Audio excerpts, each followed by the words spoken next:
अद्भुत है ये विज्ञान हमारा। रसायनों का प्यारा सहारा।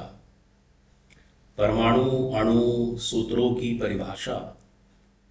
हर रहस्य का ये खुद प्रकाशन। न्यूटन डाल्टन मेंडलीव की सोच बन गई ज्ञान की अनमोल खोज।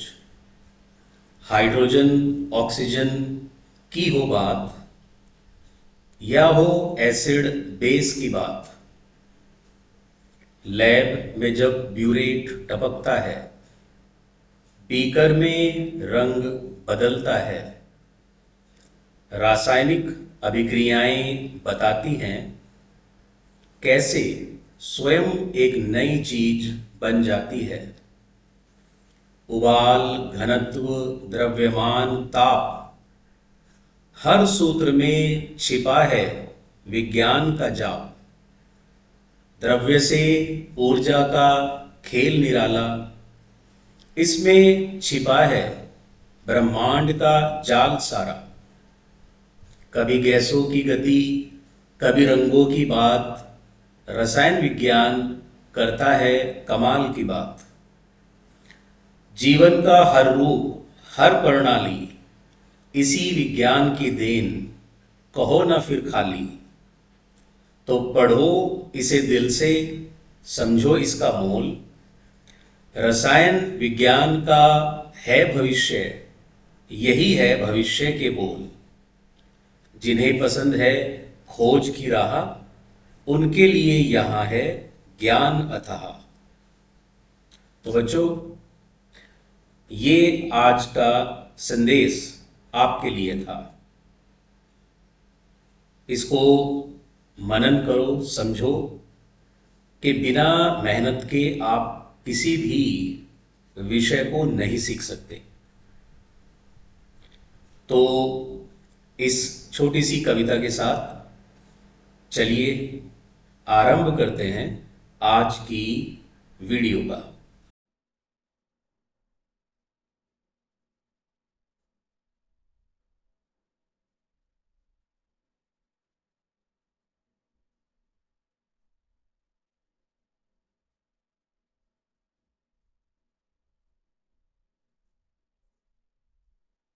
तो बच्चों, आज के इस वीडियो में हम some basic concepts of chemistry के 3 टॉपिक्स के बारे में पढ़ेंगे।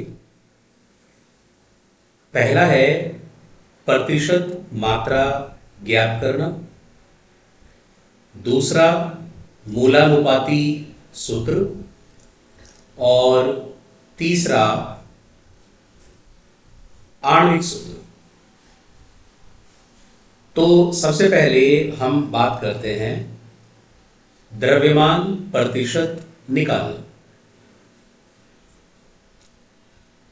देखिए बच्चों, आपको पता है कि जब अभी आपका क्लास 10th का रिजल्ट आया था, तो आपने उसमें अपने कितने अंक आए हैं टोटल में से, ये आपने देखा होगा।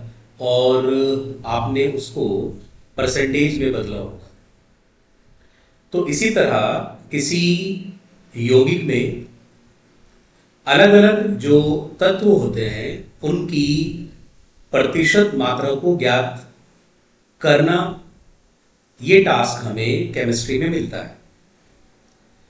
तो पहले आज हम सीखेंगे कि द्रव्यमान प्रतिशत कैसे ज्ञात की जाती है।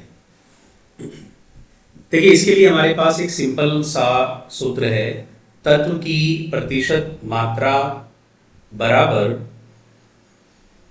तत्व का उस यौगिक में कुल द्रव्यमान इंटू 100 अपॉन यौगिक का मोलर द्रव्यमान। तत्व की प्रतिशत मात्रा बराबर उस यौगिक में उस तत्व का कुल द्रव्यमान इंटू 100 अपॉन यौगिक का मोलर द्रव्यमान। ये एक सिंपल सा फॉर्मूला आपको यूज करना है न्यूमेरिकल्स को हल करने के लिए। चलिए हम इसका यूज कैसे करेंगे इसको सीख लेते हैं। देखिए, सबसे पहले यौगिक का रासायनिक सूत्र हमें पता होना चाहिए। या तो ये प्रश्न में दिया हुआ होगा या उसका नाम दिया गया होगा, तो हमें ये देखना होगा कि उसका रासायनिक सूत्र क्या है। फिर हम ये देखेंगे कि उसमें प्रत्येक तत्व के परमाणुओं की संख्या कितनी है और एक परमाणु का द्रव्यमान कितना है। तो इन दोनों को मल्टीप्लाई करके आप उस तत्व का कुल द्रव्यमान उस यौगिक में ज्ञात कर लेंगे। अलग अलग तत्वों के लिए आपको ऐसा ही करना है। इसके बाद यौगिक का कुल मोलर द्रव्यमान आपको ज्ञात करना है और फिर जो सूत्र हमने अभी पढ़ा है हम उससे अलग अलग तत्वों की परसेंटेज निकालेंगे। चलिए हम एक उदाहरण से समझते हैं। एक साधारण सा उदाहरण है कि हमारे पास H2O है और हमें इसमें हाइड्रोजन की परसेंटेज और ऑक्सीजन की परसेंटेज ज्ञात करनी है। ये हमारे सामने प्रश्न है। तो देखिए, सबसे पहले हम इसमें देखेंगे कि जो तत्व हैं उनमें से एक हाइड्रोजन है और एक ऑक्सीजन है। तो इनका द्रव्यमान यहाँ कितना कितना है, तो हम देख लेते हैं। पहले हम देखेंगे कि हाइड्रोजन का द्रव्यमान कितना है। तो आप देख सकते हैं कि यहाँ हाइड्रोजन के 2 परमाणु हैं और एक हाइड्रोजन का परमाणु द्रव्यमान 1 होता है, तो हमारे पास 2। और यदि आप इसे ग्राम परमाणु भार के हिसाब से देखते हैं तो ये 2 ग्राम हमारे पास हाइड्रोजन है। इसी प्रकार ऑक्सीजन का द्रव्यमान कितना होगा, हम इसको भी देख लेते हैं। हाइड्रोजन के बाद ऑक्सीजन का द्रव्यमान भी। अब देखिए, यहाँ केवल एक ऑक्सीजन का परमाणु है और उसका ग्राम परमाणु भार 16 ग्राम होता है, तो हमारे पास कुल 16 ग्राम ऑक्सीजन है। हम जल का मोलर द्रव्यमान भी देख लेते हैं। तो जैसा आप इसको ज्ञात करना जानते हैं, तो ये टोटल कितना हुआ, 18 ग्राम। अब आपको अलग अलग हाइड्रोजन और ऑक्सीजन की परसेंटेज निकालनी होगी। तो देखिए कैसे हम हाइड्रोजन की परसेंटेज निकालेंगे। तो हमें इसमें रखना होगा हाइड्रोजन का कुल द्रव्यमान। तो आप देख लीजिए कि हाइड्रोजन का कुल द्रव्यमान कितना है, यहाँ 18 ग्राम है ना, इंटू 100 अपॉन जो यौगिक है यानी H2O, इसका मोलर द्रव्यमान। अब इसका मोलर द्रव्यमान निकाल लेंगे। तो अगर आप ये वैल्यूज इसमें रखें तो 2 इंटू 100 अपॉन 18। तो आप देख सकते हैं कि ये आप इसे 9 बार आप इसको काट सकते हैं। और जब आप इस 9 से 100 को डिवाइड करेंगे तो देखिए 1, फिर 1.1 और 1, यही आता चला जाएगा। यानी हाइड्रोजन की परसेंटेज कितनी हुई, 11.11।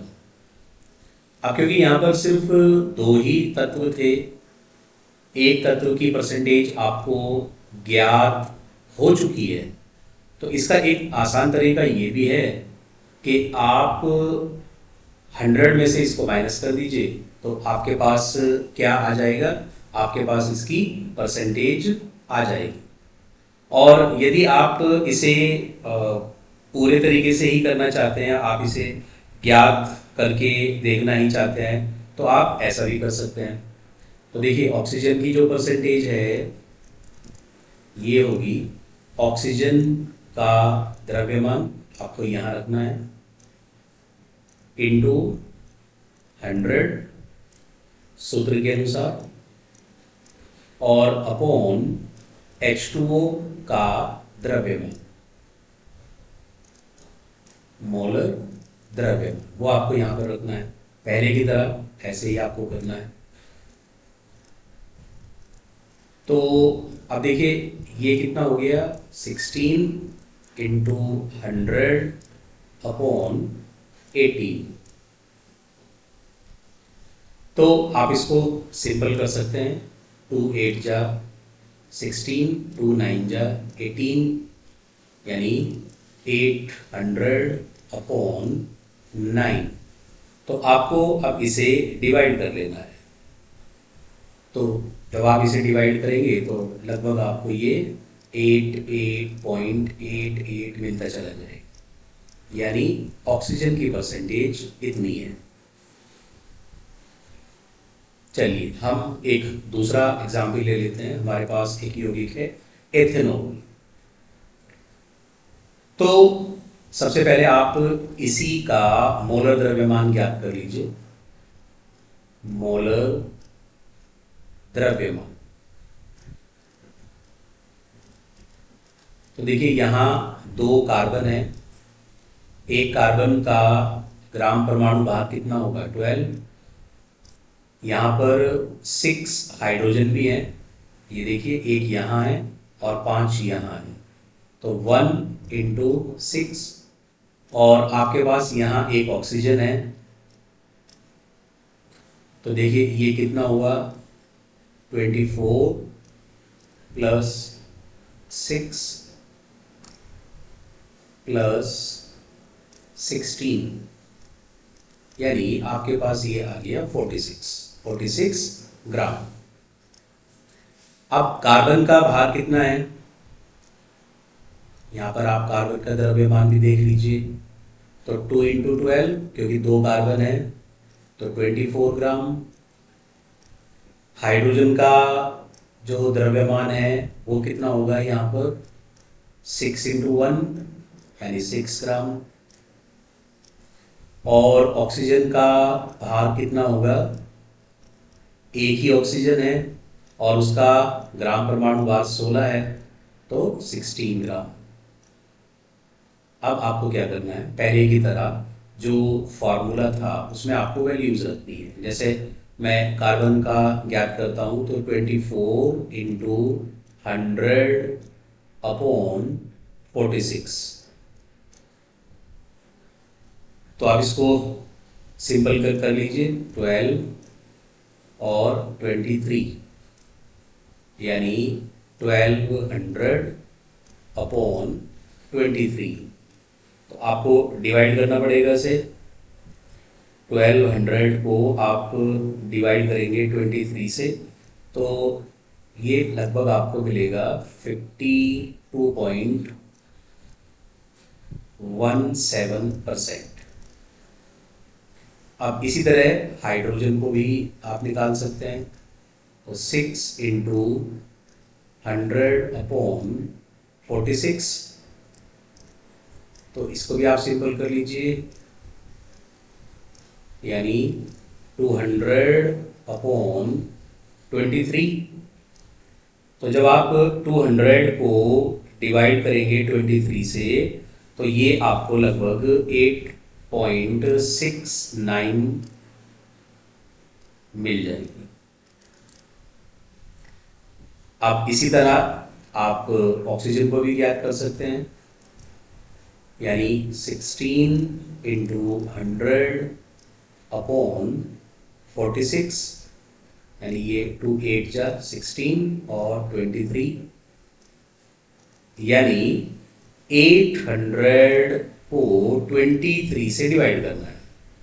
तो आप 800 को डिवाइड करेंगे 23 से, तो आपको ये मिलेगा 34.78%। तो सारी परसेंटेज निकालने के बाद ये जरूर चेक कर लीजिएगा कि इन सब का टोटल 100 या लगभग 100 आ जाना चाहिए। तो अगर ऐसा होता है तो हमारा प्रश्न हल हो गया। ठीक है बच्चों। तो अब इसके बाद हम अगले टॉपिक की ओर बढ़ते हैं। अगले टॉपिक में हमें समझना है कि मूलानुपाती सूत्र क्या होता है, इंपीरिकल फॉर्मूला क्या होता है। देखिए बच्चों, केमिस्ट्री में कंपाउंड्स को रिप्रेजेंट करने के लिए अलग अलग तरह के फॉर्मूले यूज होते हैं। उनमें से एक फॉर्मूला मूलानुपाती सूत्र भी होता है। इस सूत्र की खास बात यह है कि ये उस तत्व में उपस्थित अलग अलग परमाणुओं का एक सरल अनुपात आपको बताता है। ये इसकी खास बात है। चलिए हम इसको समझते हैं कि मूलानुपाती सूत्र या इंपीरिकल फॉर्मूला क्या है। किसी यौगिक में उपस्थित तत्वों के सरलतम पूर्णांक अनुपात को दर्शाने वाला सूत्र मूलानुपाती सूत्र कहलाता है। किसी यौगिक में उपस्थित तत्वों के सरलतम पूर्णांक अनुपात को दर्शाने वाला सूत्र मूलानुपाती सूत्र कहलाता है। Means the chemical formula which shows the relative ratio of different atoms in a compound। अब देखिए, ये केवल तत्वों का अनुपात बताता है। उस यौगिक में तत्वों की परमाणु संख्या को वास्तविक रूप में रिप्रेजेंट नहीं करता। कैसे?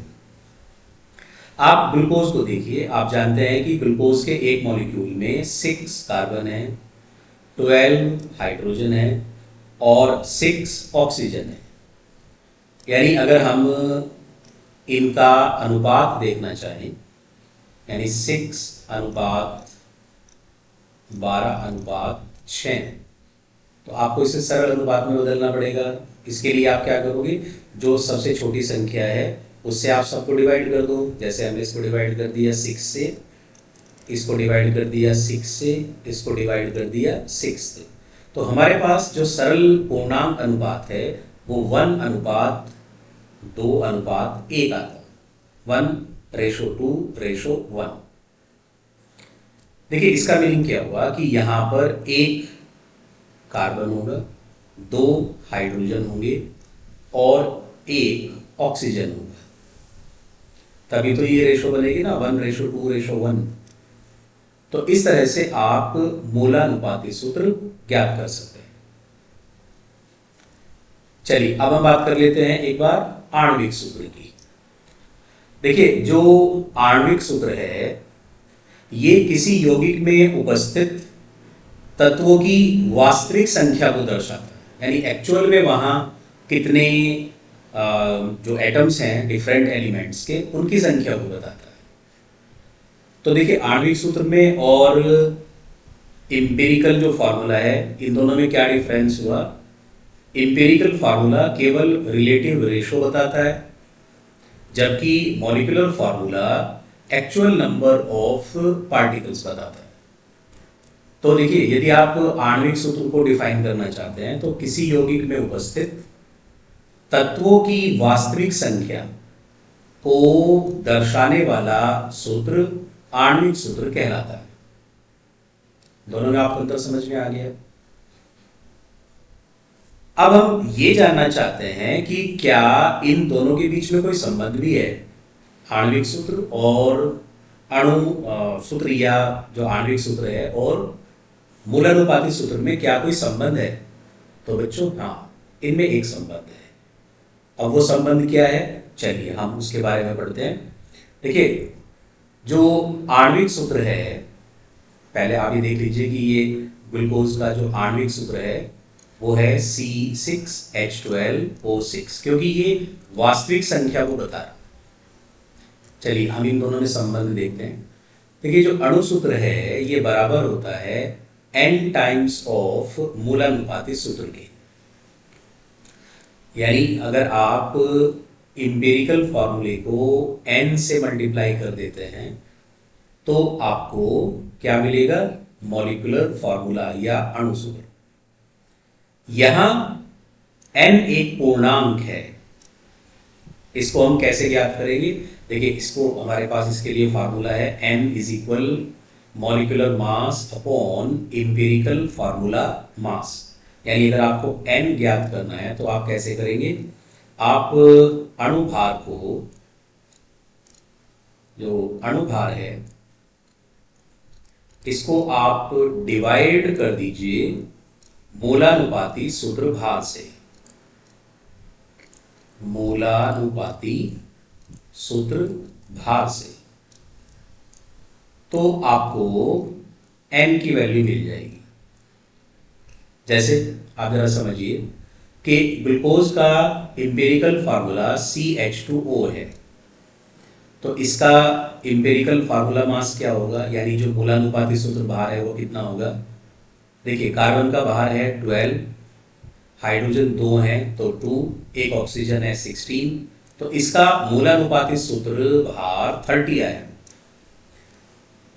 अब क्योंकि ग्लूकोज का अणुभार 180 होता है तो n कितना होगा, 180/3 इज इक्वल 6। n की जो वैल्यू है वो 6 आ गई।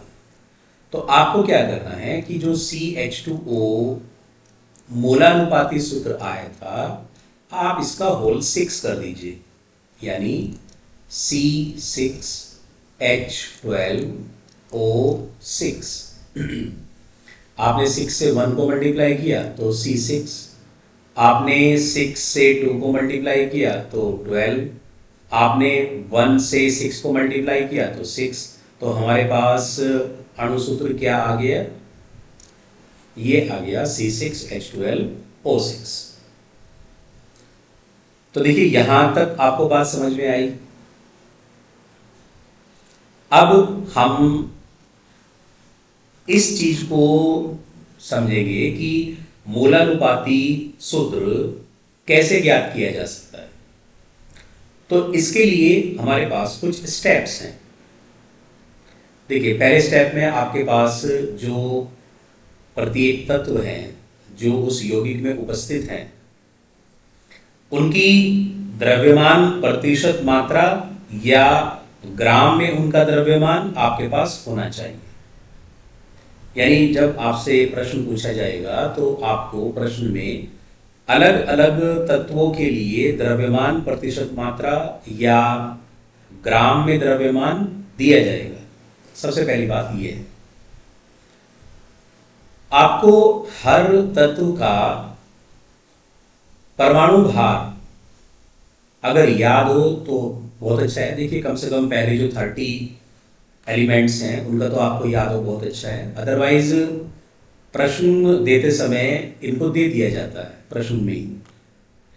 तो आपको क्या करना होगा कि जो अलग अलग मास परसेंटेज या मास है आप उसको डिवाइड कर लीजिए एटॉमिक मास से, यानी जो परमाणु भार है अलग अलग तत्वों के उनसे भाग दे करके आप उनके मोल्स ज्ञात कर लीजिए।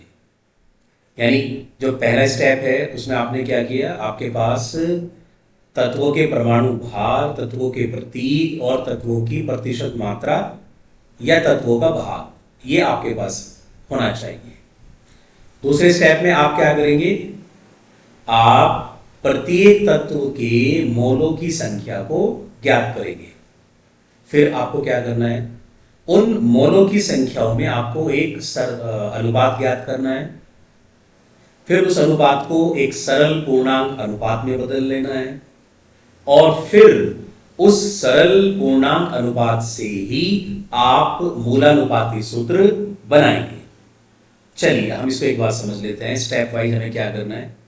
देखिए पहले स्टेप में आपके पास प्रत्येक तत्व का एक तो प्रतीक होगा, प्रतीक आपको दिया जाएगा। दूसरा आपके पास उनकी द्रव्यमान प्रतिशत मात्रा या द्रव्यमान जो भी दिया गया हो वो होगा।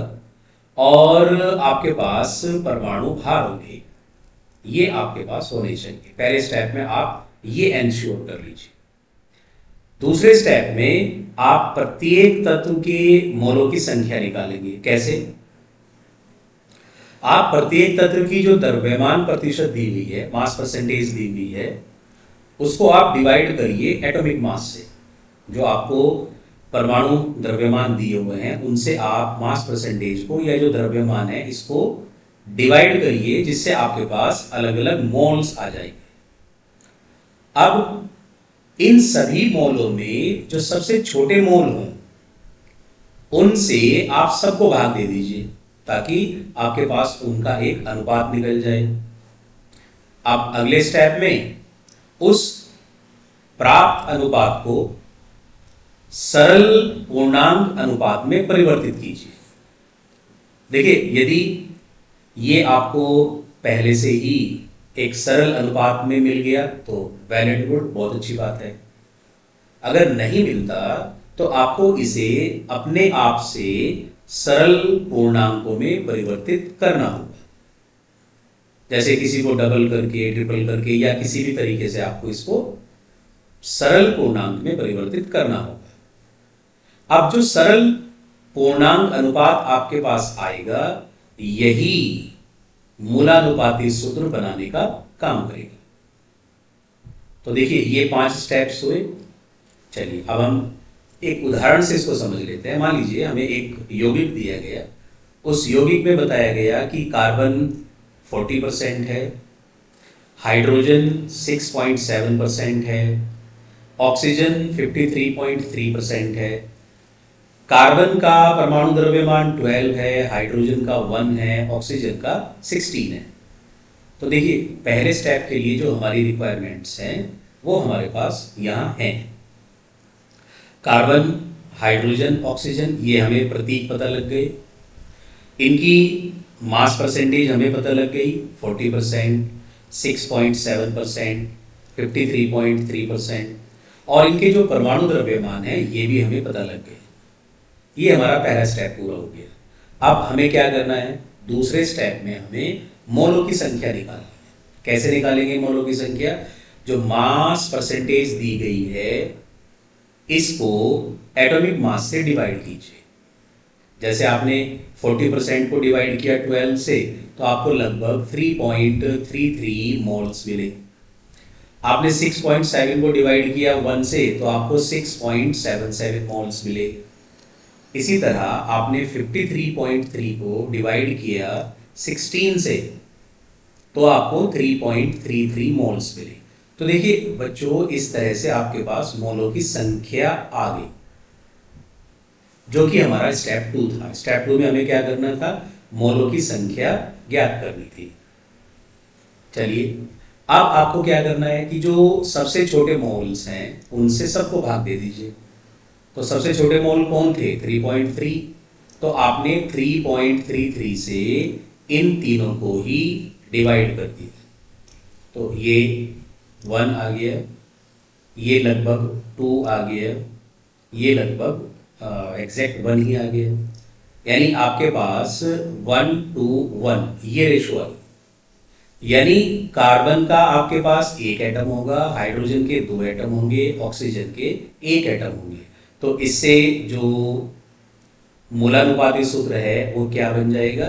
CH2O। तो देखिए बच्चों, ये तरीका था जिससे आप जो मूलानुपाती सूत्र है वो ज्ञात कर सकते हैं। चलिए, हम एक एग्जाम्पल और ले लेते हैं। हमें कहा गया कि एक यौगिक में कार्बन 40% है, हाइड्रोजन 6.67% है और शेष ऑक्सीजन है। यदि यौगिक का वाष्प घनत्व 30 है तो आप उसका मूलानुपाती सूत्र भी निकालिए और उसका आणविक सूत्र भी निकालिए। तो यानी अब हमें एक स्टेप और बढ़ाना होगा, यानी जो मूलानुपाती सूत्र हम ज्ञात कर रहे थे अब उससे आणविक सूत्र भी निकालना होगा। अब देखिए बच्चों, यहाँ एक बात दी गई है, वाष्प घनत्व। इसका क्या रोल है, एक बार आप इसको समझ लीजिए। देखिए बच्चों, किसी यौगिक का अणुभार उसके वाष्प घनत्व का लगभग 2 गुना ही होता है। जो वाष्प घनत्व होगा, अगर आप उसको डबल कर दें तो आपके पास अणुभार आ जाएगा। तो देखिए, किसी किसी क्वेश्चन में आपको अणुभार ना दे करके आपको वाष्प घनत्व दिया जाएगा, जिसका डबल करके आप आराम से अणुभार निकाल लेंगे। यानी यदि मैं आपको इस यौगिक का अणुभार बताऊं तो वाष्प घनत्व कितना है, 30। तो आप 30 को 2 से मल्टीप्लाई कर दीजिए तो इसका मीनिंग आपके पास ये 60 ग्राम पर मोल हो जाएगा। ठीक है ना। चलिए हम अब क्वेश्चन की तरफ बढ़ते हैं। देखिए हमें क्या दिया हुआ है, परसेंटेज दी हुई है। तो आपको क्या करना है बेटा, अब हम इसे एक टेबल के रूप में करेंगे। पहले हम जो स्टेप वाइज कर रहे थे, अब हम इसको टेबल के रूप में करेंगे। कैसे, देखिए सबसे पहले तो आप देखिए कि तत्व कौन सा है, आपको कौन सा तत्व दिया गया है। फिर देखिए कि उसकी जो द्रव्यमान प्रतिशत मात्रा है वो कितनी दी गई है, उसका जो परमाणु भार है वो कितना है, और ये सब आपको प्रश्न के अंदर ही उपलब्ध होगा। देखिए कैसे, हमारे पास तत्व है कार्बन, इसकी परसेंटेज है 40 और इसका परमाणु भार है 12। हमारे पास तत्व है हाइड्रोजन, इसकी परसेंटेज है 6.67 और इसका जो परमाणु भार है वो है 1। अब देखिए बच्चों, इन्होंने यहां क्या कहा कि जो शेष है वो ऑक्सीजन है। यानी इन दोनों का जो टोटल होगा, इन दोनों का जो टोटल होगा, अगर आप उसे 100 में से माइनस कर दें, यानी आपको देखिए 100 में से क्या माइनस करना होगा, इन दोनों का टोटल, यानी 46.67 ये आपको घटा देना है। तो आपके पास ये आ जाएगा 53.33 और इसका परमाणु भार कितना होता है, 16। तो बच्चों ये जो पार्ट है यानी स्टेप 1, ये आपको प्रश्न में ही मिल जाएगा। अब जो स्टेप 2 है वो हमें करना आरंभ करना है, यानी हमें मोलों की संख्या ज्ञात करनी है। जो अलग अलग तत्व हैं इनकी मोलों की संख्या आपको ज्ञात करनी होगी। कैसे करेंगे, परसेंटेज को परमाणु भार से डिवाइड करना है, यानी 40/12 इसको हम डिवाइड करेंगे, 6.67/1 इसको हम डिवाइड करेंगे, और 53.33/16 इसको भी हम डिवाइड करेंगे।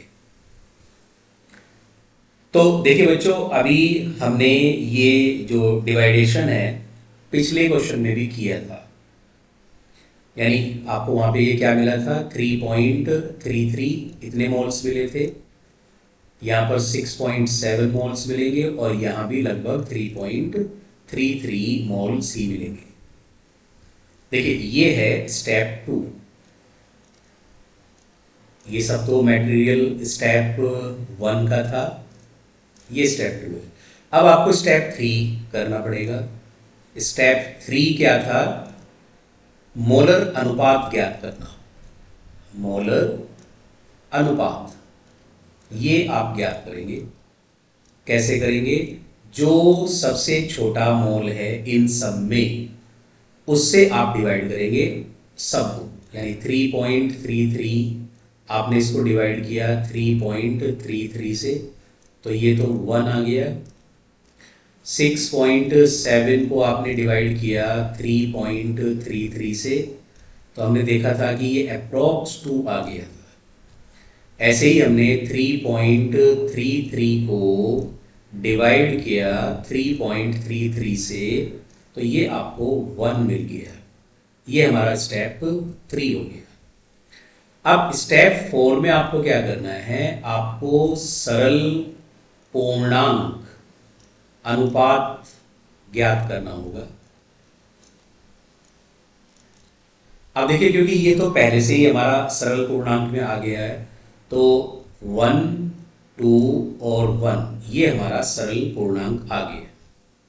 तो इसी से आपको क्या बनाना है, मूलानुपाती सूत्र।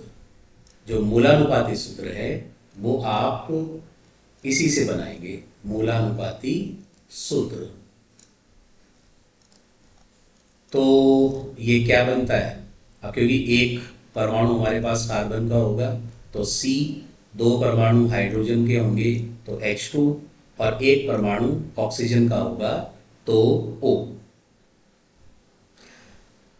अब देखिए बच्चों, ये तो आपने पहला पार्ट पूरा कर दिया, मूलानुपाती सूत्र ज्ञात कर दिया। अब हम आणविक सूत्र ज्ञात करेंगे। कैसे? उसके लिए हमें सबसे पहले मूलानुपाती सूत्र बाहर निकालना होगा। मूलानुपाती सूत्र भार, यानी जो इंपेरिकल फार्मूला मास है, सबसे पहले वो आपको निकालना होगा। तो देखिए, कार्बन का कितना होगा 12, 2 हाइड्रोजन है तो 2, और एक ऑक्सीजन है तो 16, तो ये आपका आ गया 30। अब देखिए, अणुभार हमने कितना निकाला था, ये 60 था, तो अणुभार हमारे पास आ गया 60। इससे आपको निकालना है n। तो n हमने कैसे ज्ञात करना था, हम अणुभार को डिवाइड करेंगे किससे, मूलानुपाती सूत्र भार से। तो यानी आपको 60 को डिवाइड करना है 30 से, तो n की वैल्यू कितनी आई 2। अब अणु सूत्र निकालने के लिए मूलानुपाती सूत्र को आप मल्टीप्लाई कर देंगे n से।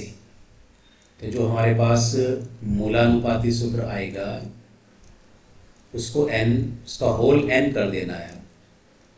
मूलानुपाती सूत्र का होल n, यानी CH2O का होल 2। तो देखिए बच्चों, ये क्या आया, C2H4O2। तो ये हमारे पास है मूलानुपाती सूत्र, और ये हमारे पास है अणु सूत्र। तो देखिए बच्चों, आज के इस टॉपिक में हमने पढ़ा कि किसी यौगिक में जो तत्वों की परसेंटेज है वो कैसे निकालते हैं, मूलानुपाती सूत्र कैसे ज्ञात किया जाता है, अणु सूत्र कैसे ज्ञात किया जाता है। तो आप इसी तरह के कुछ और प्रश्न आप अपनी बुक में से करके देखिए, और यदि आपको कोई डिफ़िकल्टी आती है तो आप मुझे कमेंट्स करके बताएं, मैं उनको ज़रूर हल करने की कोशिश करूँगा। अगली वीडियो में हम बात करेंगे स्टोकियोमेट्रिक कैलकुलेशंस की, यानी रस समीकरण विधि पर आधारित गणनाओं की। तो तब तक के लिए अपनी पढ़ाई को जारी रखिए। धन्यवाद।